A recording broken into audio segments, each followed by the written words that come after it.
বিদেশের আরাম-আয়েশ আর নিশ্চিত ক্যারিয়ার ছেড়ে পটুয়াখালীর ইব্রাহিম বিশ্বাস দেশে ফিরে মাত্র ৩টি গরু নিয়ে শুরু করেছিলেন খামার। একসময় বিদেশে চাকরি করা এই উদ্যোক্তা এখন দেশেই গড়ে তুলেছেন কোটি টাকার গরুর খামার, যেখানে আজ পশুর পদাচারণায় মুখর চারপাশ।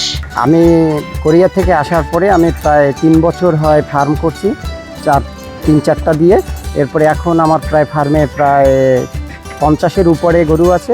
আসন্ন কুরবানির ঈদ সামনে রেখে তার খামারে প্রস্তুত করা হয়েছে 25 থেকে 30 মণ ওজনের বিশাল সব ষাঁড়। একজন প্রবাসী থেকে সফল উদ্যোক্তা হয়ে ওঠার এই গল্প এখন স্থানীয়দের অনুপ্রেরণা। তার এই অভূতপূর্ব সফলতা দেখতে প্রতিদিনই খামারে ভিড় করছেন স্থানীয় উৎসুক মানুষ। ছোট ভাই ইব্রাহিম বিশ্বাসের ফার্মে প্রায় 50-টির উপরে গরু আছে, সবই উন্নত জাতের। এবং আমরা যেটা দেখি ইব্রাহিম বিশ্বাস অনেক পরিশ্রম করে। সে আসলে পশুপ্রেমী মানুষ। তার এখানে শুধু গরু না, তার রাজহাঁস আছে, মুরগি আছে, কবুতর আছে, মাছ আছে, গরুর খামার আছে, ইত্যাদি ইত্যাদি আরো অনেক। পটুয়াখালী সদর উপজেলার আউলিয়াপুর ইউনিয়নের বাসিন্দা কোরিয়া প্রবাসী ইব্রাহিম বিশ্বাস দীর্ঘদিন কোরিয়ার কর্মজীবন শেষ করে দেশে ফিরে গরুর খামার দেন ইব্রাহিম।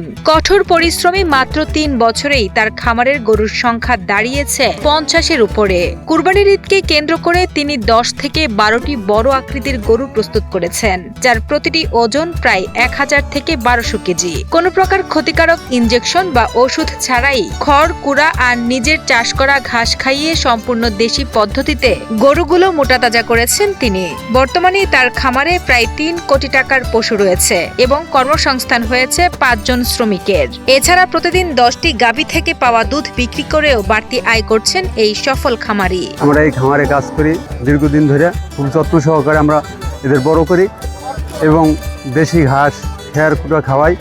বাইরের কোনো বাড়তি কোনো খাবার নাই। আমাদের মালিক খুব অত্যাধিক পারিশ্রমিক এবং সবসময় সময় দেয় আমাদের পিছে। জেলা প্রাণী সম্পদ বিভাগও ইব্রাহিমের এই উদ্যোগে নিয়মিত কারিগরি ও চিকিৎসা সেবা দিয়ে যাচ্ছে।